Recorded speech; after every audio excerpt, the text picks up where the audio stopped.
Hello and welcome to another episode of DCU Daily. We are back and we have to talk about a lot of different things today. We've got a new final trailer from Joker. Oh, no, don't do that just yet. We've got a new final trailer from Joker Folie. We've got a featurette where they're talking, Joaquin Phoenix was talking about his character. We have to dive into that artwork from one of those crew wrap gift mugs that features Hawk Girl, it features the engineer, it features Metamorpho, our first look at what the character is going to look like, and it feels like they're going for a very comic accurate look. So we didn't really get a chance to see much of that in the filming process while they were in Cleveland and Cincinnati, but we will hopefully get a chance to glean some information from the artwork here, the concept art of what Anthony Carrigan's going to look like as Metamorpho. We also have to talk about how Mark Waid, the writer of Kingdom Come, might have just spoiled a big surprise for the Superman movie.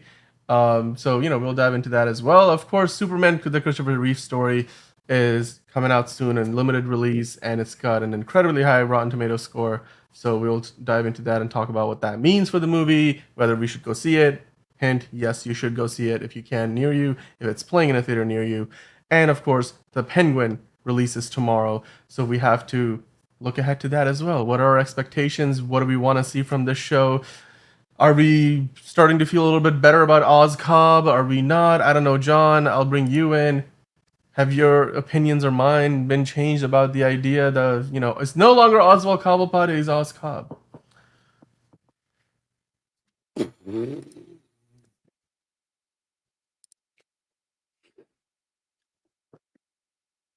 Matt Reeves, come here. Come here. A little closer. A little closer. A little closer.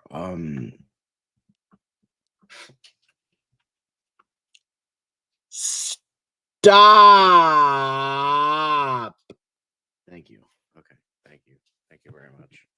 I'll just leave it at that. We needed that. That's the clean slate we needed to get back on track here at DC Studios. Well, speaking of DC Studios, let's start by talking about the biggest movie, maybe in the history of DC, the young history of DC Studios, that is. Superman, of course, is on its way to us in July of next year, and that's approaching his fast. It's coming pretty soon. It may seem like it's months away, and it is, but the time will fly by, much like Superman. So, with that said, let's talk about this first look that we have at Metamorpho. This has been floating on the internet for a couple of days now. The image of one of the crew wrap gifts. It's a mug with a bunch of concept art for the many characters that are in the movie. You clearly see there Jimmy Olsen in the brown shirt and the khakis with the camera in his hand. You see Hawkgirl to the left of him. On the right, you see the engineer. But then, because these are all characters, even if you look at the far left, we have, Guy Gardner's Green Lantern, of course, being played by Nathan Fillion. And on the far right, you're getting, more characters from the Daily Planet. But the one that I'm most interested in, John, is Metamorpho. He's right there. That's him. Okay. With the purple arm, the orange thing, the shorts. You got the green leg on one side, the blue on the other. Anthony Carrigan, from The Bear, he's gonna be in this show. Or not in the show. He's gonna be in this movie. We didn't really see much of him at all. We didn't see any of him. Yeah, like it's. I don't know. Like, did they shoot everything that he was a part of in a soundstage? Did they shoot it somewhere where it was a closed set? I wonder. But what do you think about the look of the character? Because if you look at these other, because here's the thing, all these other characters we saw at some point in costume on the set, so we kind of know that when you go off of the concept art, they were implementing it pretty close to what the artwork shows. So if that is anything to go by, do you feel like this is basically what Metamorpho is going to look like? It has like Guy Gardner and Hawkgirl being in the white suits and everything, and then they got the engineer in the like weird black suit and all that. Although I will say Metamorpho, he looks good. I imagine that it's going to be a CGI character because James Gunn has quite a bit of experience with that with Groot. So it makes sense that maybe Metamorpho. I don't know. Then Anthony Carrigan, he filmed all his scenes. In the preceding months beforehand, and he just wasn't needed in the sets in Cincinnati or Cleveland or anything like that. Although I'm interested in who is next to Metamorpho, not the engineer, but the girl on the right. I don't know who that's supposed. I think that's also our first look at Eve Tessmacher, if I were to guess, I was gonna because that say that's doesn't look probably like Cat Grant, but that's giving off vibes of Eve Tessmacher from Superman the movie. I don't know if you remember when in Superman 2, where like Lex Luthor and Eve go to like the Fortress of Solitude, and they're all like duded up um mm-hmm. in like cold like gear to keep them warm. And that's like kind of the vibe I'm getting from that. It's like it looks like, she was kind of like Eve Tessmacher was kind of like a fashionista type character. Like always like in these like lavish kind of suits and dresses and all that stuff. So like it, like having like an all purple kind of suit, I'm like, honestly, I can, kind of see it. Not gonna lie. I can kind of see it because it doesn't look like Cat Grant. It doesn't look like it. I mean, if it is, that'd be a surprise. And it looks like she's wearing like gloves, boots, a coat, and it looks like she's wearing like a hat or an ushanka or something like that. Kind of like or like one of that like fuzzy hats, like a white Christmas or something. The puffy hats, old school. Um, I think that might be the first look at Eve Tessmacher too, and honestly, that's kind of cool. I mean, both of them look good for this like small drawing. Um, but yeah, so we're getting kind of like the closest thing to an official look at some of these guys, and because I mean, technically none of it's official because they were all behind the Yeah. scenes. Um, so I would say they all look good. It looks great. Jimmy Olsen's looking good too. I like the kind of 70s vibe that I was saying like before, like with the earthy tones, like the warmer colors. That's like kind of the vibe they were giving off, and that's kind of the vibe I'm Yeah. getting from Jimmy Olsen as well. So I kind of like that. And then but yeah, and I also like the mauve colored like suit she's wearing. That's definitely like more 80s vibes, but it's still like It looks like it's something out of a Roger Moore James Bond movie when they go like yeah. skiing on the Yeah, slopes of like A View to a Switzerland or something. Killer, like Yeah, yeah, it's something like that's that. literally what it looks like, right? Like, yeah. I mean, because it literally sent me back to like, am I watching like, one of those Jordan, whether it's Octopussy or whichever Roger Moore movie from the 80s, or even like maybe the Pierce Brosnan ones. But anyway, that's because usually in James Bond movies you end up on fighting some bad guy while on skis and stuff. Anyway, even in the Daniel Craig ones, they did that once or twice. But yeah, Mhm. by the way, Manolo saying that yeah, definitely Superman 2 vibes. But his idea that this would be fun if the characters changed appearance, if if you pour hot liquid in the Yeah, cup, I have stuff like that that. That would be that would be awesome. nice. But I mean, this is not meant to. I feel like this is just something where somebody came up with like, all right, they went to like Vistaprint.com or something like that, and then they printed out whatever they had and made a limited number of copies for the cast and crew members. But if they were to turn this into something that regular folks like us could buy, then I'm sure they could do a little bit more with it. Um, so yeah, I mean, Manolo, that's a fantastic idea. The other thing I wanted to kind of ask here, you can clearly tell that Hawkgirl's the wings at least, the design is very rough. It's just an outline, and obviously what we saw practically was the more uh, fleshed out version of the wings, right?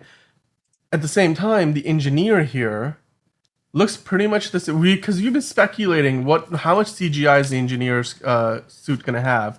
Because the look of the engineer from the comics versus the look that we see here that Maria Gabriela de Faria is playing in the movie, it looks different. It looks like maybe more either they're redoing the look and kind of adapting it for the movie, or it's a little maybe she's a bit earlier in her experimentation with nanites and stuff, and how that incorporates into her Yeah. suit and her Or I identity. could So imagine that like there's also the idea of like constantly using CGI. If that's why yeah, Anthony Carrigan wasn't in it, because it's like wasn't in it. Maybe they like kind of keep him off to the side for the time being because it's a yeah, lot. Like it's a lot to keep like a CGI character like fully CGI for like the whole time. So it's entirely possible that they're just not. It's just a change version of the character, and they're just not having her be CGI the entire time because that feels like that could like spread like expenses where they're like not needed. So um yeah, I just think I like to see more, like I would love to see that like all kind of like T-1000 kind of look. I'd love to Mm-hmm. see it, but like if it's too much for budget, then like it's understandable. So they got to like give her a suit and give her, just have her look normal most of the time, unless she's like, just beating up Superman or whatever and being in like superhero or in this case super villain mode. So Yeah, it's. I mean, we saw it, like literally. If you guys remember watching our coverage from a couple of months ago now, we saw her fighting Superman. Superman at one point ends up fighting her and that alien character with a mask on that we don't really know who he or she is. That I should say. Um, so between the two characters, it's you could tell that Superman's gonna end up in quite a few fights, certainly, and the engineer is gonna be maybe in the wrong end of that. If even if she's not on one of the villains of the movie, she is certainly an antagonistic force. But I do wonder how her character's design is going to evolve over the course of the movie, or maybe there's like CGI extensions to her costume design that we don't know and aren't aware of, right? Like the Iron Man nanites, the nanotech suit, right? Like there's no way we're gonna get any of that practically. So they're probably just gonna keep adding to it as they go through the movie in post production, which they're doing now. It's just fantastic to see this. I love the idea that you can work on a movie for 3-6 months of your career, and then you can walk away with some tokens of appreciation for the rest of your life that you could then look back at fondly. Like, can you imagine if you were like on the team, like whether you were in the art department, maybe you were in the stunt team, maybe you were in the camera department, and you get one of these, and then like 10, 15, 20 years down the road, you could show this to your family, your kids, your friends, like, hey man, look, I have this. Because it's just a nice reminder of the career you would have had. Because and for all we know, this Superman movie could completely flop and the DCU could die in the crypt, or the DCU could take off and become even bigger than the MCU. And so the value of something like this can only increase over time. But also, it's just a really cool reminder. Oh, I'm sure like a grueling, 4, 5, 6 months, however long this person who's mugged this is, they spent working on the movie. So yeah, I mean, I hope that they just get to put something like this out in the world for us to be able to buy. Like you have the Superman mug, we can hopefully get this at DC Shop, because this is the kind of thing that fans today want. They would go all out for this. It would get sold out. I think it's a wonderful opportunity. But if they were to license concept art like this, then obviously on the back end there's a few legal steps from just taking what they have here and turning it into a product that maybe has millions of people buying it. But maybe that's what we'll get, Manolo. And if you do, then maybe you can have it be like one of those Bud Light cans or whatever, where if you put cold or hot liquid into it, it changes color or it changes costumes. That would be nice. It's a really fun idea. All right. yeah. Well, John, we want to continue the conversation around Superman because Mark Waid, the author of Kingdom Come, a storyline that James Gunn is a huge fan of. Of course, he's said many a times that the Superman logo that we're getting, the new crest, is heavily inspired by Kingdom Come. There's no coincidence there. And he's shared a lot of Kingdom Come artwork in the past as his inspiration for Superman. At least this iteration of Superman and what he maybe a hint at where this DCU is going to go in the long run, at least maybe chapter 1. So Mark Waid just recently was it his podcast, I believe? He was a guest on a podcast. He was a guest on a podcast. So he was talking about the movie Superman, and I feel like he ended up sort of spoiling something that they've been holding close to the vest. At least James Gunn hasn't really revealed it yet. And we didn't really get any hints because yes, while they were filming the movie, there were a lot of furry creatures on set, but we didn't really quite know what that meant. We were speculating. But like, do you think Mark Waid just spoiled? And by the way, if you guys are worried about this and you don't want the spoiler, then it's too late. Krypto the Superdog. Is Krypto the Superdog in this movie, John? Yeah. That was a very slow yeah. and short. Sorry. My internet kind of like ducked out, so I didn't hear the whole thing of what you said. Yeah. It's been kind of going in and out, so sorry. But I just heard crypto. I'm like, yeah, correct. And I didn't realize you were asking me something. Well, what I'm saying is fucking internet. I'm sorry. Okay. Well, let me restate the question. Do you think Mark Waid has kind of given us a big spoiler here that we're gonna get Krypto the Superdog in this Superman movie? I mean, it seems like the case, but it was like It's not a shitty mug. It looks It's not a nice. shitty mug. Anyway, Come on, Fiona. It's a pretty good mug. but I think, yeah, It's I a think nice token of appreciation. it But yeah. seems like that's the case. That he's Hmm. like, this is, this is, it's definitely into the more fantastical, the more whimsical elements. And he said it ain't Zack Snyder. So that's what, because famously, I don't know if anybody knew that. I didn't know this until like this quote came out, but apparently Mark Waid was on set for Man of Steel and he saw Oh, what was going on and he famously like stormed off the set because he was so pissed about the vision that Zack Snyder had for Superman. So, wow! I didn't know that. I had no yeah, idea. apparently that Wow. happened. I didn't know that, but honestly fair. But there's that. Honestly. But it seems like Mark Waid is more into like, I mean, like the man wrote Kingdom Come. Like he kind of, yeah, I understand. He also did fucking like Daredevil. His fucking run on Daredevil is like one of the worst of all time. But like, you know what? He wrote Kingdom Come. He wrote, I believe, Marvels. He wrote Superman Birthright, another huge, which ironically was the inspiration for Man of Steel, one of many, that and Secret Origin. And it's just so funny how he's like, "Oh, cool, you use my comic and then you fucking bastardize it. Thanks, guys."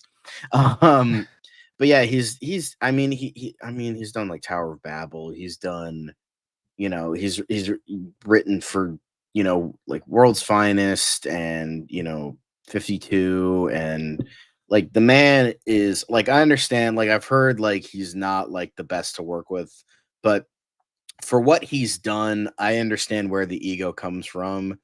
Um like same with John Byrne, he kind of walks around like a shit don't stick. Although the difference is John Byrne is actually like a toxic piece of shit, but that's beside the point. I Yeah. think Mark I'm Waid, but not like agreeing Mark with you, Waid but sure. Yeah. has had the Yeah. illustrious sort of career, and I mean, when you write what's arguably considered the greatest DC story of all time, you kind of have, I wouldn't say the right to do anything you want, but a little bit of wiggle room there. And Mark Waid has done a lot of great things for both Marvel and DC. One of the few things that have made the jump and done it well, outside of Daredevil at least. Um, but I think, he's done a lot of great things for Superman. And I think he's just excited. Like, I think he sees James Gunn's vision and he's like, I'm into this. I like this. You clearly know what you're doing. And I think he let it I slip, mean, but I like the. it was kind of like, It's yeah. it was kind of assumed anyway. Like we saw, like there was that rumor that it's like, oh, he's going to appear, and then there was like the scene with Mr. Terrific and the dog biscuits. People assumed like, oh, Crypto's going to be in it, but I think that is from a different scene that doesn't include Crypto. But at the end of the day, I do think Crypto will appear, and Mark Waid did probably spoil it. But I mean, he literally said the movie has a dog in it. He's not saying like, That shoot. oh, the Didn't he say like shoots mythology. laser out of his eyes? Like, I think he hinted at the idea that it's not just a dog. It's Crypto Yeah, the it's a Superdog. he said superpowered dog with heat vision. It Yeah. says right there. And he, is excited for his approach. And I think he just got excited and he's just like, I'm so stoked for this movie. So I think and the thing is the way he said it, like he clearly says, as you can see at the top of the quote there, the movie, he says the movie has a dog in it, a superpowered dog with heat vision. He's not just talking about like comparing the visions between the two, Mm-hmm. where it's like, oh, Zack Snyder's is dark and foreboding and very like, it has lots of like platitudes and proverbs that make it seem more important than it actually is. And then the James Gunn, it's like, oh, it's whimsical, That like part is you editorializing, not what Mark Waid said. not what Mark's way, but he said Yeah. he's like, it ain't Zack Yeah. Snyder. He's like, It it's ends not Zack like Snyder. this dark and foreboding thing that a lot of people don't like. And he's not saying like, oh, it's like him having a dog or him fighting like an imp from the fifth dimension. He legit says, compared it to the actual movie that they are like in post production right now, this movie, Superman 2025 has a superpowered dog in it. So it's clear that he let it slip. It's spoiled. It's out there.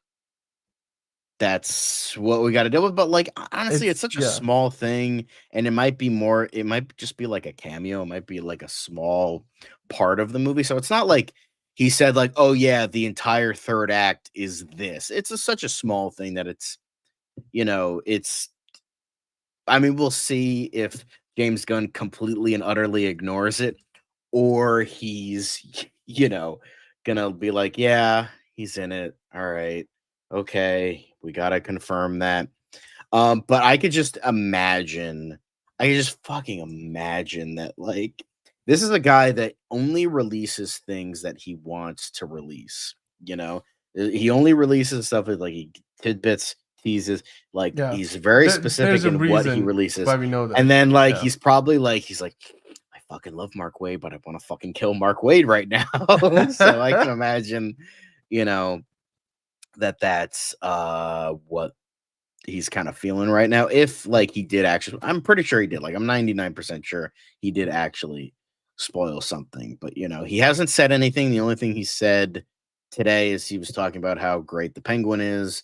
But so we'll see if he's actually going to confirm it or he's just going to kind of ignore it for the time being and just be like, "Yep, I'm just going to talk about this now," and then just like totally just, "Yep, we're not going to talk about that. Bye," and then talk about something yeah. else. So. I mean, it's also one of those things where now I'm wondering like how much this what how much this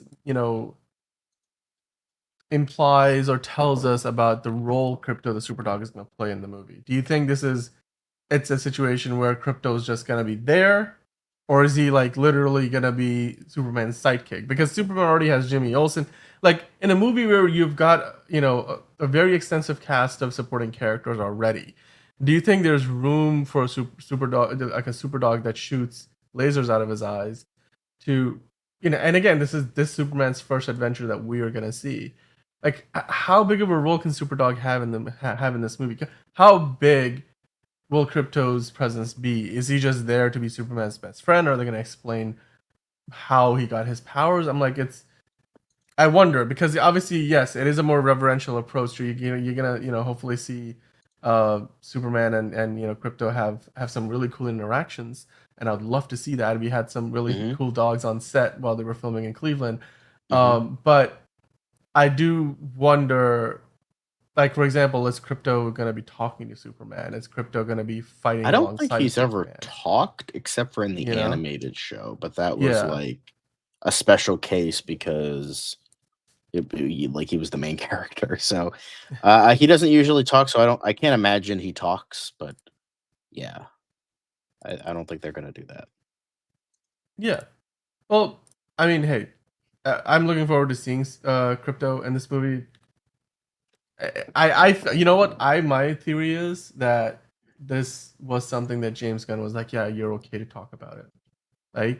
Because I mean, I don't know Mark Waid very well, but I imagine that he didn't just trip up and say something like "oops," like Tom Holland would. This is probably a little more like he was very pointed about his words. But it could also be there's a lot of comic book writers we've seen this time and time again where they hated a particular director's approach, and then somebody else comes in and they're very vocal about it. I mean, freaking Game of Thrones. What's his name again? I'm sorry. Why am I blanking out the writer of the Game of Thrones books? George R. R. Martin. He's yeah, George R. R. Martin. Sorry, it's been a long day.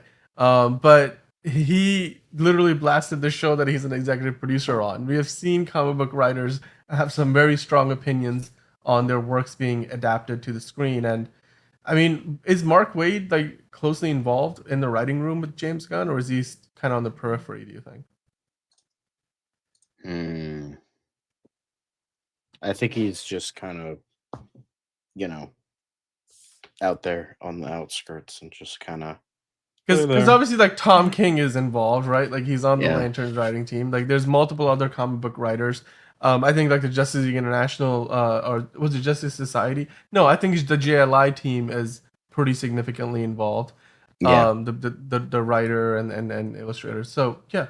Well, guys, let us know in the comments what you think if you Or by the way, yeah, Mark Waid's Teen Times was fun, and then Hugo Millie mentioning that he just watched Agatha and is quite unique, liking it a lot. Yeah, the reviews are better than what we expected, and we previewed it yesterday because we were looking at the initial reactions. I haven't seen the Rotten Tomatoes score yet. I don't know what the critics are saying about it, but yeah, a lot of questions, Hugo. We will definitely dive into that. I'm also curious. We're going to start reviewing that show next week with MC Weekly. But right now, we're talking about DC, of course, John. So let's keep the ball rolling here. We do have some, quick hits, as it were. But let's continue the conversation about Superman to start, which is, of course, not Superman, that movie coming out next year, but Superman, the Christopher Reeve story coming out this year. It's gonna have a special release. It's only available for a limited time for you to check out in a movie theater. Then it's gonna be streaming on Max. This is gonna be the very first project of any kind released under the DC Studios banner. They didn't really produce it, but they did acquire the rights to it. And James Gunn has been very proud of the work that they've done to bring this to a movie theater near you. It's gonna be in a theater September 21st and September 25th. John, what are your thoughts about the idea that this very first DCU project, and not DCU, but DC Studios project, is still sitting with 100% Rotten Tomato score. Like, it's quintessentially, it is as quintessentially DC as anything gets, right? It's Christopher Reeve Superman. Everybody knows Christopher Reeve Superman. Everybody believes a man can fly when they watch Christopher Reeve play Superman from those movies in the 70s and 80s. So, what are your thoughts on just the fact that this is being received so well? The trailer made people cry literally at CinemaCon. We watched the trailer when it came out a couple of months ago, or a few weeks ago, rather.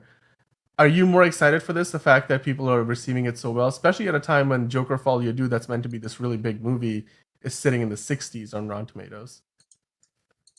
I think it just goes to show how many.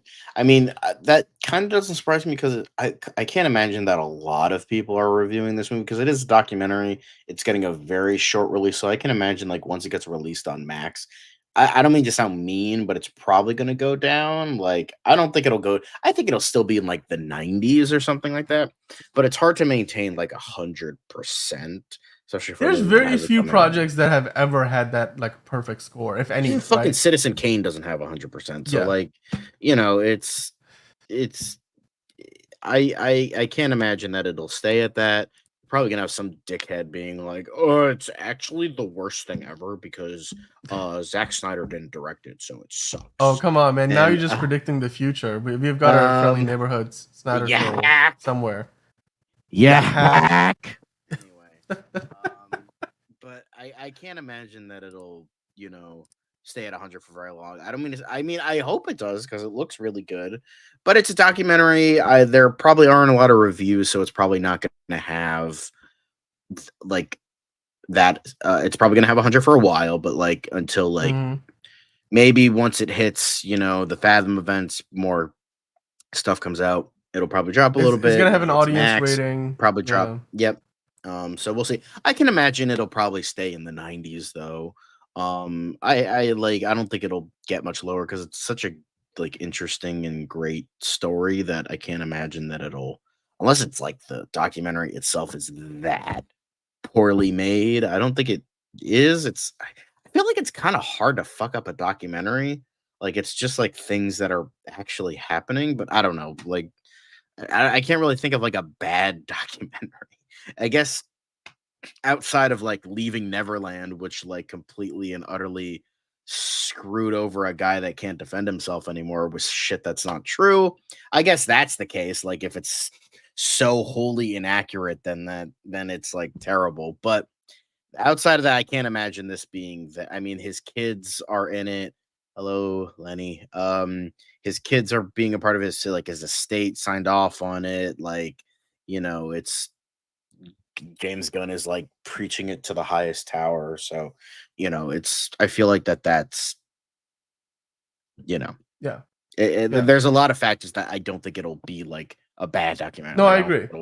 I think the score will probably go down, but that's nothing to do with the. I mean, even a 99%, even if it's 95%, it's a fantastic documentary by all or any story of any kind, whether it's a movie or documentary. If it's sitting in the 95% or 90 to 100% range, you're getting something that the vast majority of people loved. and I'm sure you'll like it too. We'll go check it out as well if you can. If it's in a theater near us, that's the thing. Fathom Events is where you can find out more information. Antonio, by the way, asking, are we gonna be watching it tonight? John, are you gonna stay up to watch The Penguin? Fuck no, I need sleep, man. Like, I'm not gonna. Hell nah. I mean, if it's like 3 in the morning, I'm like, all right, I'll knock another hour off. But I want to try and get sleep tonight. So But by the way, I will say this though, Antonio, the premiere. I did look this up because we've been obviously talking about this for a while. The Penguin is not premiering at midnight tonight. So I would not, if I were you, I wouldn't stay up all night to do this because right. remember we talked about this a few weeks ago, John, when we were talking about how what was it? Essentially we were talking about the release plan that HBO has, right? They're going to be promoting the heck out of this thing the whole weekend because it's going to air its first episode tomorrow, and then they're gonna like keep re-airing it. So if you have HBO, you will be able to. You could watch it like 8 times by the time the weekend is over, just by the fact they'll be playing it so often. But of course, it's gonna be on Max at the same time it premieres on HBO. As far as we're aware, John, and it says it right there in the post from the Batman's Instagram account. The new HBO original limited series, The Penguin, premieres Thursday. That's tomorrow. So if you're watching this here, we're doing this live on a Wednesday.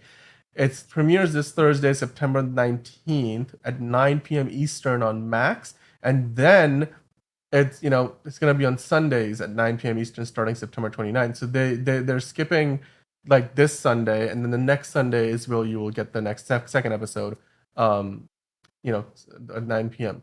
Or actually, no. This next Sunday is not the 29th. This is the following Sunday, is the 29th. Or no, it is next Sunday. My dates are getting screwed up. So it is premiering this Thursday with the first episode, to clarify, at 9 p.m. Eastern Time. If you're on the West Coast, that's 6 p.m. Eastern Time. And then you're not going to get another episode this Sunday, but the following Sunday, on the 29th, you'll get episode 2 at 9 p.m. Eastern Time. So, or is that just on HBO? Is it going to be on Thursdays on Max and then like HBO? No. They're gonna. We talked about. So this is, I think, catching on. You were on the show a while ago. So if you remember, they're gonna do the simultaneous release. It's similar to the House of the Dragon or any other HBO series, where if you have Max, you'll be able to watch it while it's airing on HBO, because HBO doesn't have commercials, right? Unless I guess if you have Max and you have a commercial supported plan, which is ironic, don't you think? But I just realized this. If you're paying $15 or whatever it costs to get HBO doesn't have commercials. It's the home box office. But if you have Max and you don't have the ad-free plan, you'll get commercials, meaning that if you have HBO and you watch the show on HBO, the Penguin will play in one long chunk. No commercials, start to end. I don't got to worry about that because I have ad-free Max. So I know you do, but there's a lot of people out there who don't want to pay the extra premium. I mean, hey, we the whole team at Also Curious, we have got ad-free Max, so we're going to be watching it ad-free regardless. But I also have a private, like my own plan of Max that I get the premium for. So exactly. So, but for a lot of people, but for the people out there who have Max, who it's an ad-supported plan, it's ironic that if you watch it on Max, you're gonna get commercials. Somebody else is gonna get parts of the show that you're gonna be waiting on commercials for. So you might fall behind. So I would say if you have a friend who has Max and they don't pay for the ad-free plan, then make sure that you don't give them any spoilers ahead of time. Like, oh my god, what just happened? I can't believe that happened, because they might be a few minutes behind you because they've been watching commercials. So it is ironic. That's a realization that literally just dawned on me while we were talking about this. But Antonio, to answer your question, it's not coming out tonight at midnight. It is coming out tomorrow at 9 p.m. Eastern Time on Thursday. It's going to be on Max. It's going to be on HBO, whichever way you want to watch it. So if you have it on cable and you have HBO as part of your plan, or if you have the Max app and you subscribe to the service, you can watch it in either place. And then the following Sunday, the 29th, is when that's going to be where all the rest of the episodes will release. I have a feeling that they're releasing this first episode early because they just want to get that extra hype. It's kind of like a movie, it does previews a couple of days before the Friday release. And so you can go and watch it on a Thursday. You can do a fan screening on a Tuesday or a Wednesday. Their plan is to really put as much marketing dollars and as much, positive word of mouth behind this as possible. So that's the update there. We will dive into the Penguin a little bit more later, John, but right now we got to pivot over and we got to talk a little more about the first project in this new DCU. That is, of course, Creature Commandos. David Harbour, of course, the man who was underrated, and he even he's been in almost every big franchise in the last 10 or so years, including his version of Hellboy that sucked. Not sucked, but it didn't make any money. He was underrated for a long time, played a ton of small roles. He was a character actor, essentially. He was in the Suicide Squad movie, that came out right after Batman versus Superman. But his luck has changed, of course, with Stranger Things, and his career really took a turn. Now he finds himself in a situation where he's in both the MCU and the upcoming DCU. So, of course, he's going to be in the Thunderbolts movie playing Red Guardian again, and then he's playing the Frankenstein's monster, is it? Or DCU's Frankenstein in the new Creature Commandos. So he was recently asked about what does he see for himself in terms of his future with DC, especially considering he's actively involved with Marvel too. He was at that Marvel event, that Comic-Con panel, dressed in his Red Guardian garb. Or actually, was it more? I think it was either D23 or Comic-Con. I don't remember what it was specifically. But John, I have a question for you. So they were interviewing him, and of course, he's doing a lot of promotional work. We know that he's going to be part of that panel at New York Comic Con in October, where James Gunn is going to bring David Harbour as well as a lot of the other cast members for Creature Commandos. And then he was asked about, where do you see this character kind of going? What about the possibility of bringing the character into live action? Because obviously he's just voicing Frankenstein in Creature Commandos. So do you, and what he said to that was, I don't know if I'm waiting for the phone call. I mean, I'm not like down by the phone, but no, there's nothing specific yet, or at least I haven't heard anything specific. Yeah, do you think David Harbour is gonna like be in a live action thing with Frankenstein? James Gunn did confirm that if you play it in the animation, you're gonna be playing it at live action at some point. Like that's why he wanted specific actors that could look like their characters in live action. Maybe whether it's definite or like just kind of, sort of like a maybe. Then he's like, I mean, it's already confirmed that Frank Grillo is appearing in Creature Commandos, and he's going to be appearing in Superman and Peacemaker season 2. So I would imagine he's probably in fucking Waller too at this point. So I can imagine that Rick Flag Sr. is ooh, hell yeah, nice. So I think I don't think he like, obviously, because like look at all the shows and movies we have, nothing would feature Frankenstein's monster. So obviously nothing right now, but like maybe eventually down the line we'll get something. But he's just like, I haven't gotten that call. Obviously you haven't gotten that call because you're not expected to right now. The only one that's has a definite thing is Frank Grillo and kind of Weasel. But like with Weasel, he's appeared in another universe, just not this one in terms of live action. But we have seen him in either or. But yeah, we'll be getting these characters in live action probably at some point. Maybe in Waller, maybe not. Maybe in something else, maybe not. Who knows? But like James Gunn confirmed that, like, yeah, we're getting. If you're in animation, we want to get these voice actors. Boom. It's gonna happen. So not right now, but it will eventually, maybe. So yeah, and yeah, it's essentially pretty much confirmed that we're gonna be getting some of these characters, like you said, transitioning over to live action because of the fact that we saw those behind the scenes photos for Superman. So Frank Grillo's in pretty much all 3 of the first projects from DC in the new DCU. He's gonna be in Creature Commandos. He's gonna be in Superman. He's also going to be one of the lead antagonists in the Peacemaker second season. And like Josh said, we would love to see these characters in live action DCU.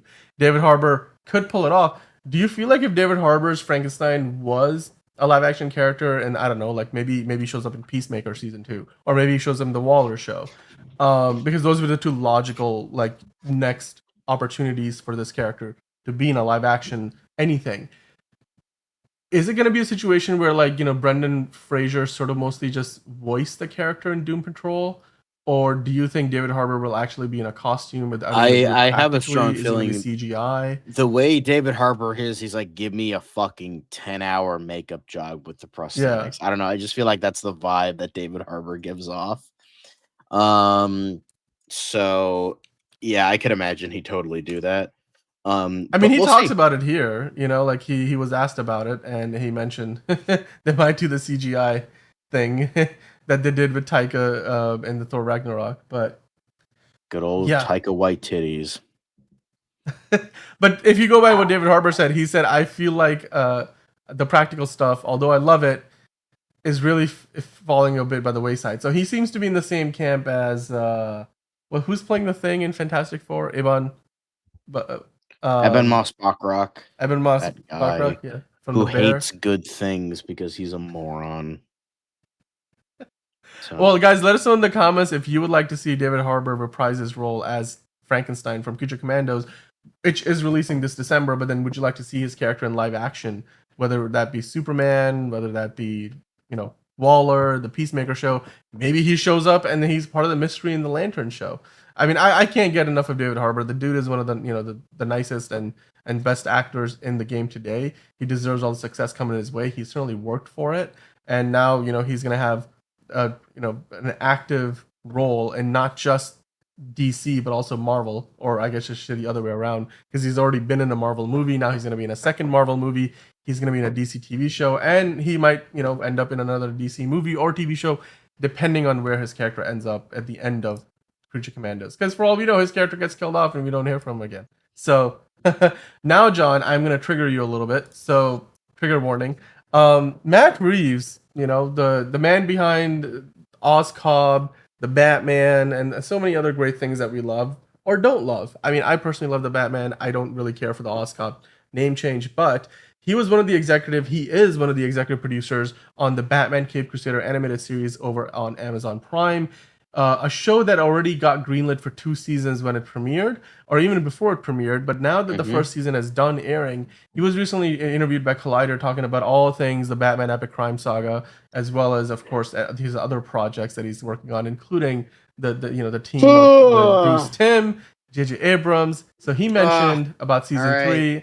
I think we should know in the next few weeks. Stop talking like we get it. He's proud of this bullshit. We don't care. It fucking sucked. Dumbasses like it. It's fine. Whatever. Let's move on. I get. Obviously, he's part of the show. He's not gonna fucking shit talk it. He's not gonna be like, yeah, this is the worst fucking Batman adaptation we've gotten since Batman and fucking Robin. So honestly, I prefer Batman and Robin to this. Like, at least Batman and Robin's funny. Like, at least it has Arnold Schwarzenegger. Like, I'll give it that. But like, this is just, I don't even know if I'm gonna watch season 2. I might have to. I'll probably have to because of the show. But like, outside of that, this show can fucking die. Like, Bruce Timm sucks. J.J. Abrams sucks. Matt Reeves doesn't suck, but he's sucking the dick of people who suck. So there's a lot of sucking. There's a lot of sucking here, and not the good type of sucking. The very, very stupid type of sucking. Right. So yeah. Okay. I mean, he's part of the show. I mean, do you feel like this show has got a long shelf life? Or, I mean, of course, if they don't get renewed for season 3, the answer is pretty simple: no. I mean, fucking Rings of Power is going to be on for 5 seasons, and that show is fucking ass garbage. So, like, Amazon, there's no room to. They only cancel good shit. They canceled The Tick after like 2 seasons. That show was fantastic. That was also pretty early in Amazon's TV strategy, and I think they were also probably they probably didn't see that good numbers for it. Ultimately, it's not like they hate money. Like, if people were watching it, I'm sure they would have continued it on. But Antonio, by the way, asking about this is a good point to bring up. Antonio, I'll bring up this. He said this in 2 parts. I don't know if you saw that little red carpet for the Penguin yesterday, but one of the people who is a creator for the Penguin said that he understands that the fans are not happy about the name changes, but he hopes that y'all can forgive him for these. John, what do you think about? I mean, obviously I'm still gonna watch the show. Like, I'm still excited, reasonably excited for it. So I'm like, let's see. I think it's fucking stupid, and I'm going to make memes about it, and I'm going to continually make fun of it. But like, you can also make fun of things you like. So, like, you know, I can make like Back to the Future is one of my favorite movies of all time. Yet I can make fun of the fact that it's very weird that there's an entire subplot of the past version of your mom wanting to fuck you. So like, yeah, we can make fun of the things we like. It's still fucking stupid. However, I'm still gonna watch it. It's probably gonna be pretty good. So I'll still make fun of it, but like it depends. It depends how good if the show sucks, then I will be pointing and laughing. But if I like the show, then it's just I'm gonna be laughing with it. Yeah. Yeah. I Correct, mean, Lenny. Lenny. Correct. Yeah, Lenny seems to be on your side with the idea that Lenny's based. I mean, we've already covered this. Lenny's pretty based. I mean, she likes me, so like that's makes you pretty fucking based to me, but I'm just biased, so you know, that's how it is.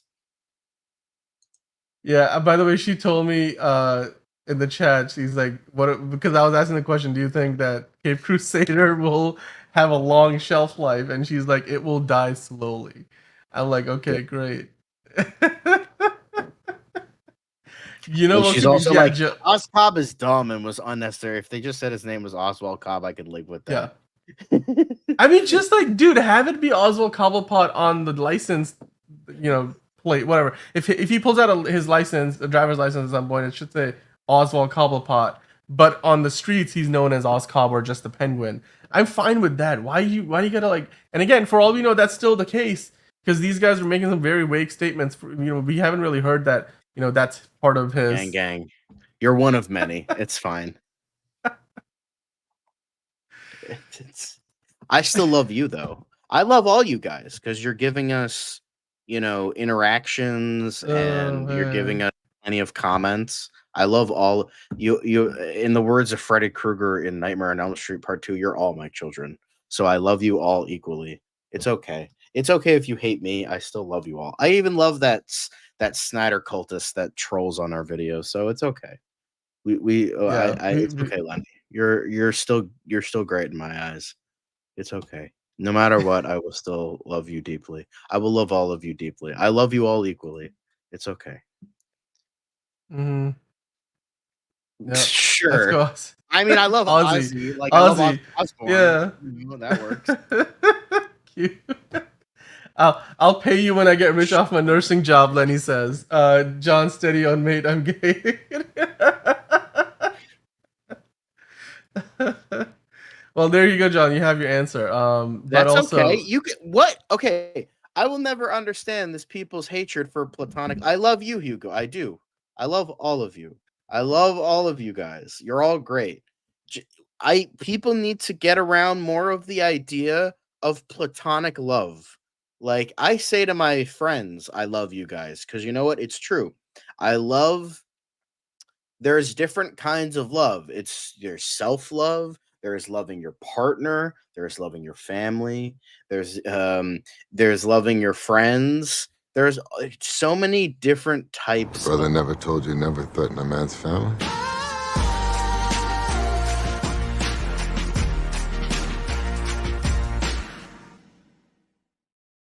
Yes, Dom. They're never threaten, and we're like a toxic workplace. We're like a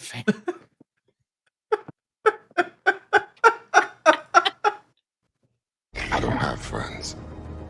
I got family.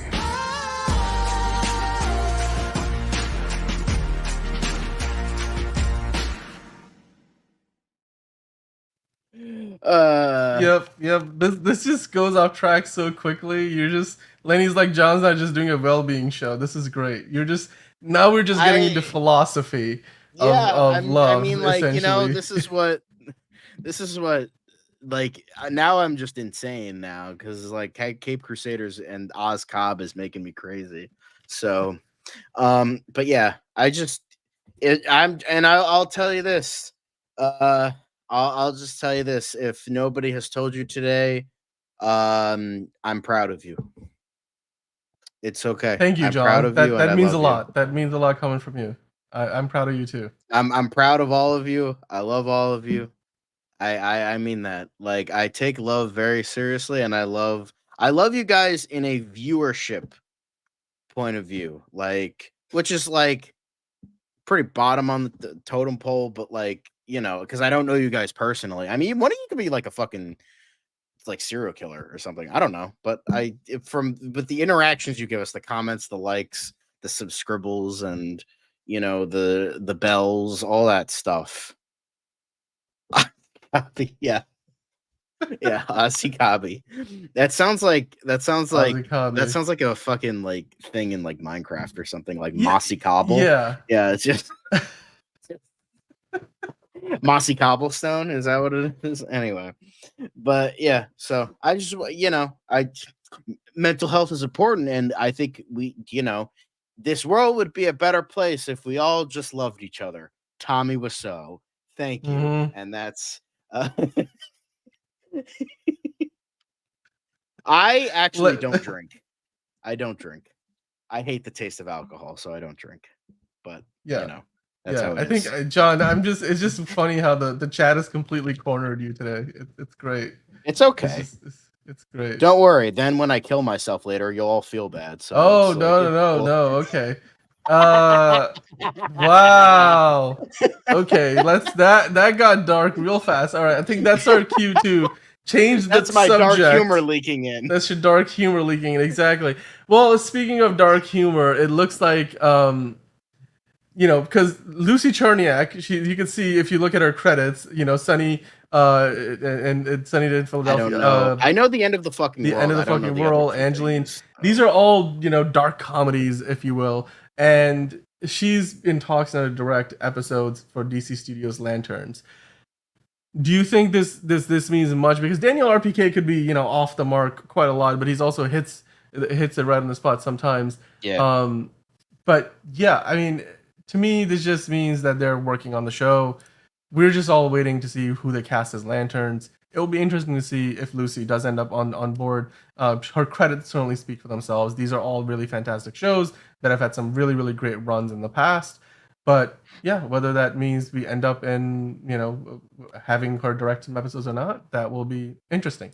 By the way, this comment got kind of lost in the shuffle when the chat was getting all lovey-dovey. Yeah, I or fucking saw that. I'm like, what the fuck does that even mean? Yeah, I mean, Antonio, it's a good point. Could it have something to do with the Court of Owls? That would be interesting. I mean, is there any comic book precedence for that? Like I have how would he? I don't know much about Court of Owls. I never read the story, so and like the arc that was like initially appeared in like the New 52 or whatever. So I have no idea. I'm sorry. It's because I'm looking at it like Lincoln March is like the about main thing, like because that was like they were trying to do like introduce like Owlman, like, but it was like a version on the main continuity, not Earth 3, and like I know that because he was like claiming to be Thomas, like the brother of Bruce Wayne, Thomas Wayne Jr., but he was really Lincoln March, and he was like Owlman and all that. So it was like a different Owlman. So yeah, I think that's the only thing I really know. So I don't think I'm not like seeing any like Cobb anything. Like I don't think this is I don't know. Like William Cobb. There was a Talon named William Cobb, but that's there was a point where they were trying to assassinate the Penguin at one point. There was also that. Well, because the thing is, if you can imagine, so William Cobb, one of the court's most prolific members. Cobb is the assassin sent to murder Bruce Wayne prior to the Night of Owls, which is a storyline featuring Court of Owls. Born on October 10th, 1901, William Cobb was the son of an iron worker and textile worker who lost his life while working on a bridge. He is also the great-grandfather of Dick Grayson and is a member of the Suicide Squad. Okay, so they might change that so that William Cobb is the ancestor of Oswald Cobb, but the way they've okay, so that's all right. I didn't see that. Like, that'd be fun, right? Skimming the Wikipedia. Yeah. I was skimming the Wikipedia page, so I was like, I didn't see anything, and then I finally saw it. So I apologize. I was like, what? And then I'm like, okay, there it is. So they might, but the thing is, the way they made it sound is like, oh, we're just changing it because it's more grounded. But they might have just said that, oh, we're changing it because it's more grounded. But in reality, it's more, you know, They're tying it to a story of the Court of of Owls the Court of somewhat. Owls, which Yeah. okay, if that's the case, I would not mind that. It's just Oz Cobb, it just sounds dumb to me. And I don't if they're just saying that to be like, oh, we're changing it because it's more grounded, and they don't want people to know, then that's fine. Then that's like I agree with that. Like, if that's really the case, but if they literally just change it because it's like, oh, Oz Cobb sounds more grounded, then that's total bullshit. But if they're using that as an excuse to hide that, like, oh, he's connected to the Court of Owls, okay, you have my curiosity, but now you have my attention. But Yeah. I don't know. We'll have to see, because I feel like Matt Reeves is gonna just set up Court of Owls and then just like pull the rope from under us and like just do something else completely. But we'll see. We'll see. I'll be honest with you. That's like there the we go. biggest insight Perfect. you've We shall gone see. into this universe in a long time. The idea that because I'm like there wasn't a connection between all of these choices. But if it is indeed that's the reason why, then holy shit, because that's insane. It's hopefully to do a better job of it than it's Rey Palpatine, and she's an unknown outside stranger who all of a sudden ends up being like probably the most powerful Jedi in the galaxy. I'm like, with this, clearly the show is pitching Oz Cobb as an outsider. He needs to like work his way up and get power, and really fight for whatever he can to become the kingpin of Gotham. But then if he ends up in a situation where he's like, oh, he's part of a bigger world that he wasn't aware of, and that now he just happens to be in a position of power. Can you imagine? Like, think about it this way, right? He ends up like taking over a lot of the businesses of the Falcone family by the end of the show. So he becomes one of the kingpins of Gotham, if not the kingpin of Gotham, when we get to the Batman 2. But then maybe the story could have to do something with the idea that, like you mentioned the other day, the Penguin and the Batman are like become like these uneasy, they have this uneasy alliance because they're fighting a common enemy, and let's say the Court of Owls. But then the Court of Owls approaches the Penguin and says, hey, you actually have more of a common in with us and more of a connection with us than you do with Bruce Wayne, the rich billionaire, whatever. They probably know who Bruce Wayne is, right? Or who the Batman is. And then the Penguin is sort of in this position where he has to make a decision. Oh, I fought for power my whole life, but here it is being handed to me on a platter. But are they only after me because I have the power that I do? Will they just throw me off to the side and not care about me if I didn't indeed have all this power that I've fought and worked hard for? So it would really give Oz Cobb an interesting story and dynamic, and also just kind of rounds out his character in a way that we have never quite seen done in live action before. So, yeah. Yes, we did talk about this yesterday, Lenny, I believe. We did. Either yesterday or 2 days ago, that part 2 is going to be set in the winter, and there was going to be talk of another spinoff. I made the theory that it's going to be Catwoman because that's the only one that really makes sense. And then winter, people are like, oh, it's going to be Mr. Freeze, but I feel like Mr. Freeze is just too not grounded, too fantastical for Matt Reeves and his just on plan, they just want to get on the edge of fantastical, as he said, and not really quite go there. But yeah. I mean, it will be interesting because they are still apparently working on something to do with like the Arkham Asylum show.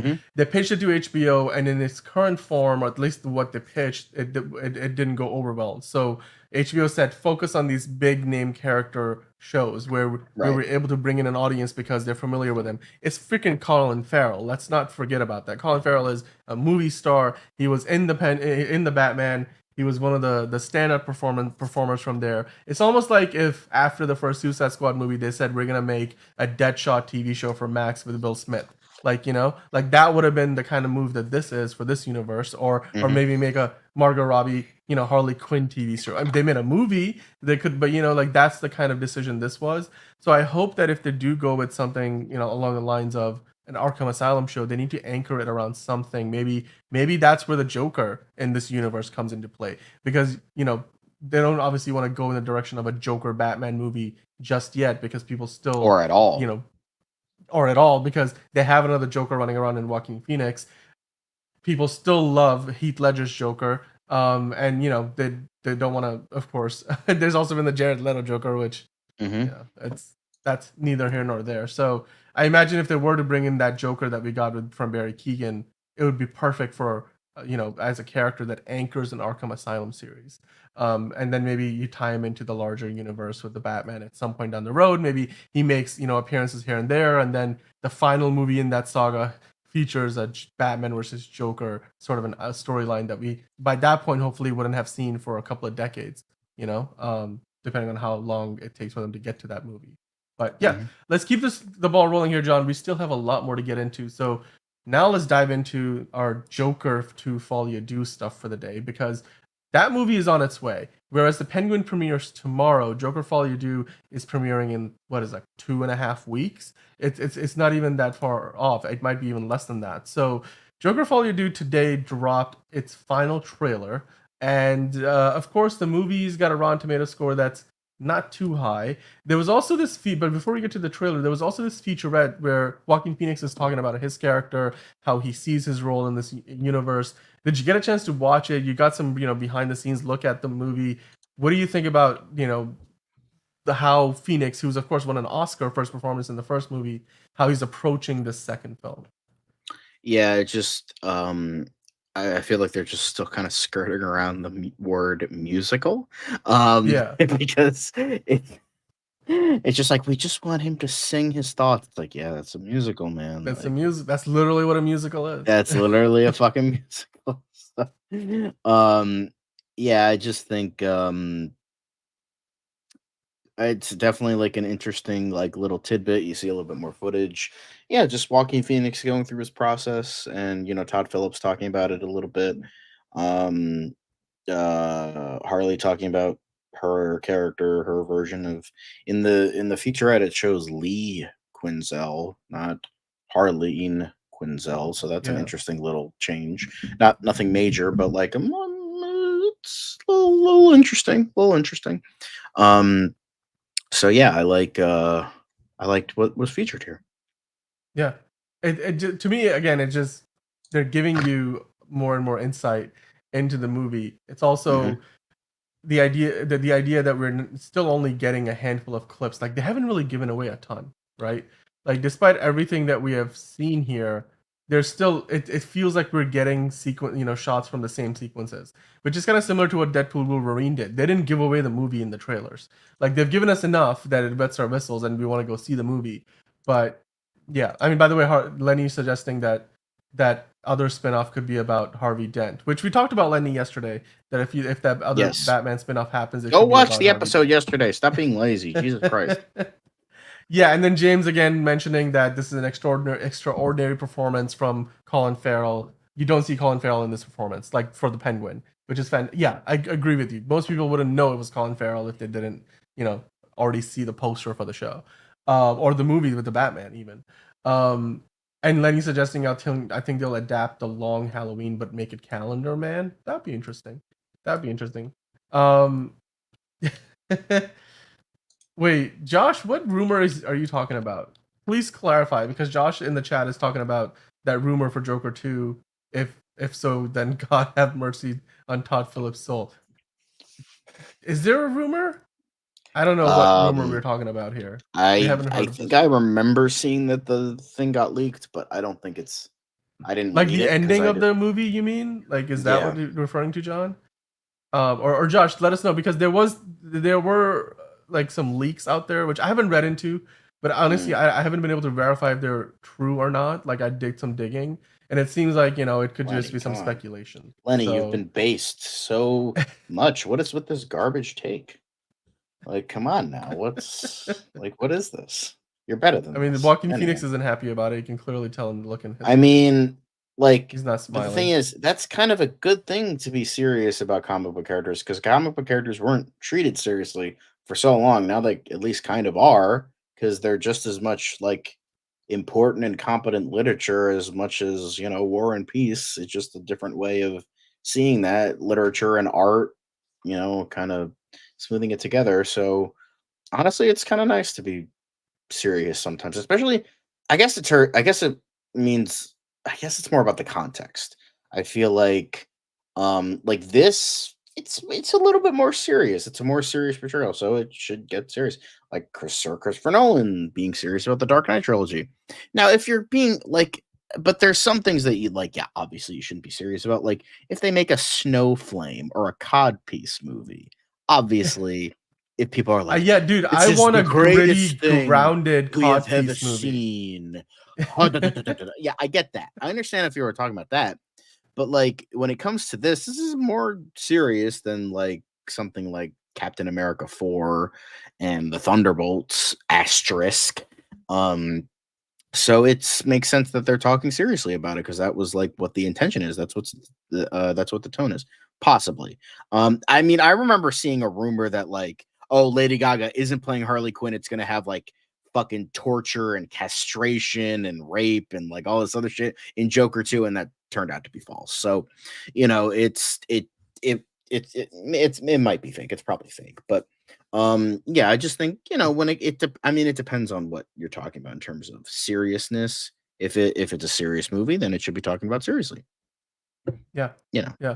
just saying. Well, I mean, clearly this universe we've already established what this character is, Arthur Fleck, Mhm. and it's a completely different take than what we have seen before from the Joker in terms of like how he's portrayed. It's his laughter is shown to be a symptom of a condition that he has, right? And you can see that even when he's in the van in one of the trailers going to the courthouse, which of course is part of this whole sequence.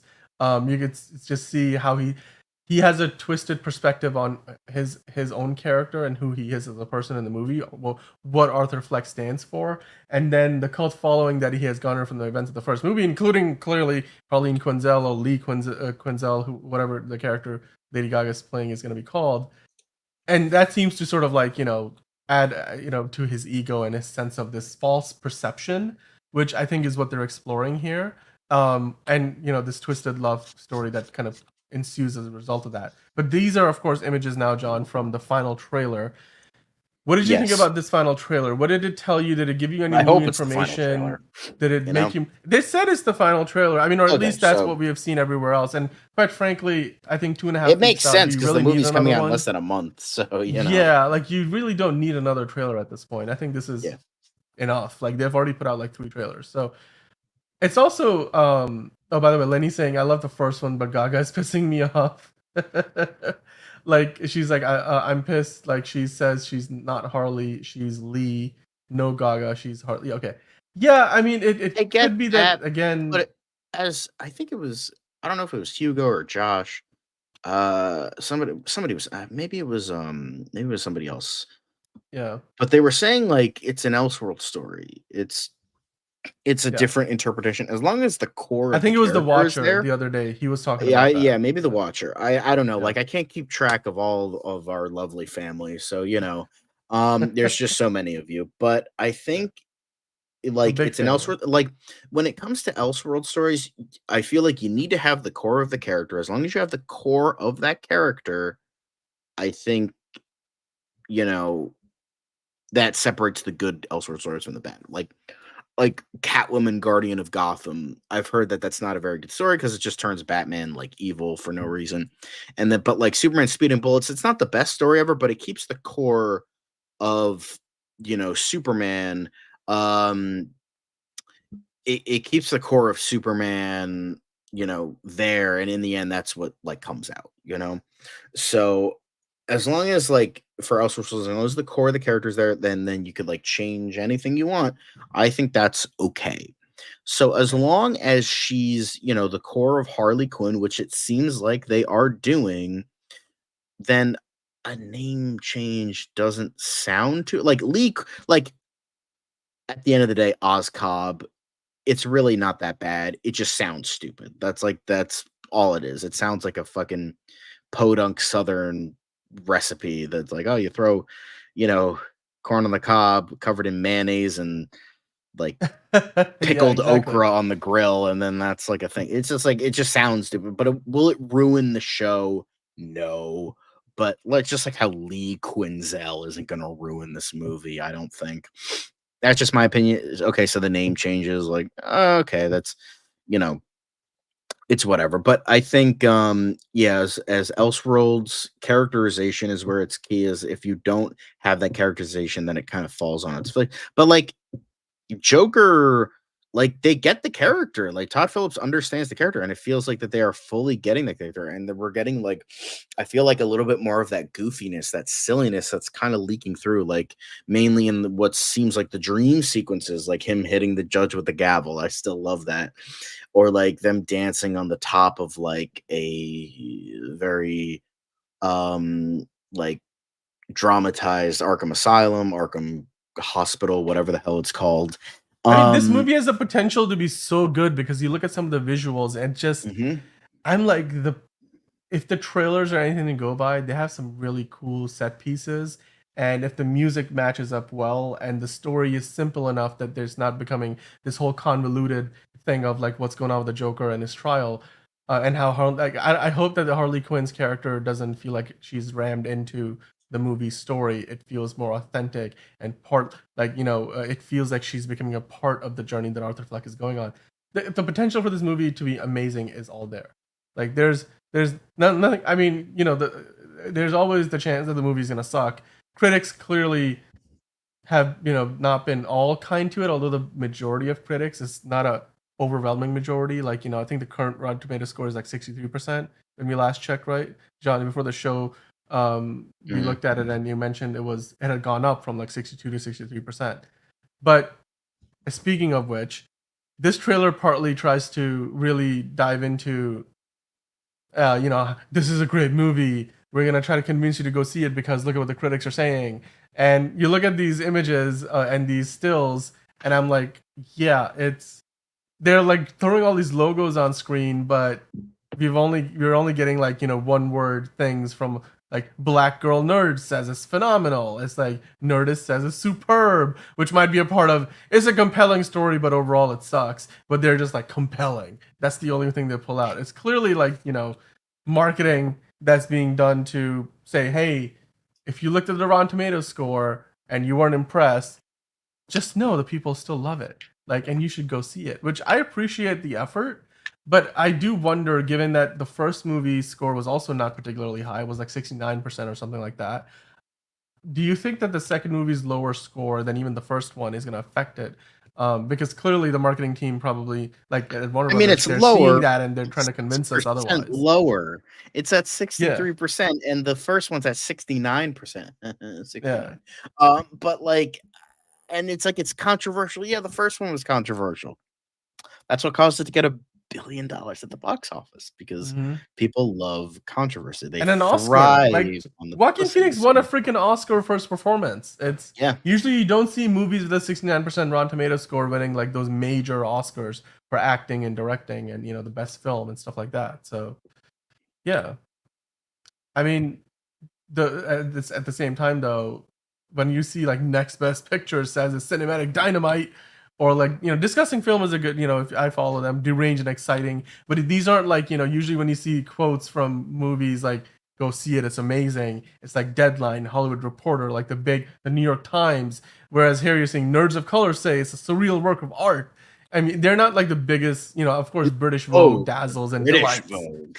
British Vogue, Metro UK. You can go get that paperback at your local, Tesco in the UK or whatever. A genius take on the genre. I mean, you're not getting like, it's one of those things where, if I remember correctly, I think one of the studios might still do it, where their movies feature like quotes from Fox TV Houston or something. It's like, like some local critic from a regional network, from not News like, 12 Connecticut.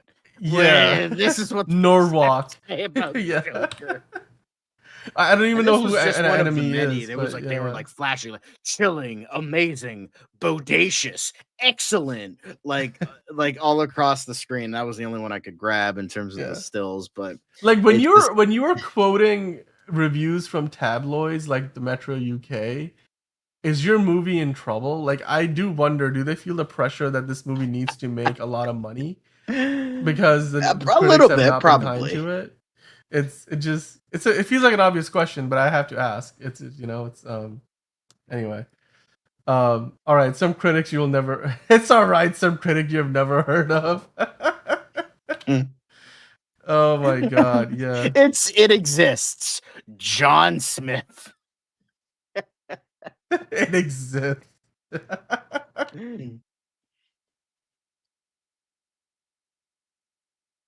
By the way, if you guys saw an ad, I'm sorry. We have those on like automatic, so we will try to like fix that for next time. You know, every once in a while it might pop in. We're not trying to like throw in ads. Yeah, we're not trying to where it's annoy an you. Sorry, inconvenience. guys. Yeah, sorry. I'll try to keep an eye on that and see if I can turn that off for next time. But yeah, Lenny's saying, Metro is a free newspaper in the UK.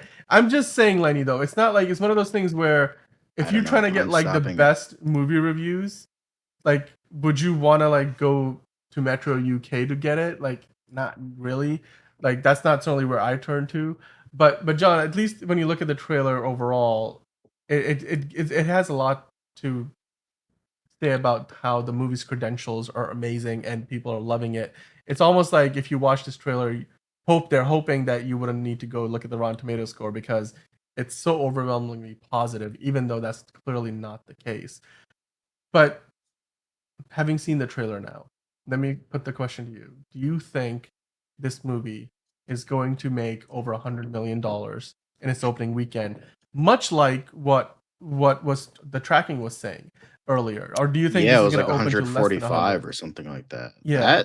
I could see that. Like, I don't know. I think there is some. I know a lot of people are like, "Oh, I'm not going to see because it's a musical and like a sequel that's unnecessary."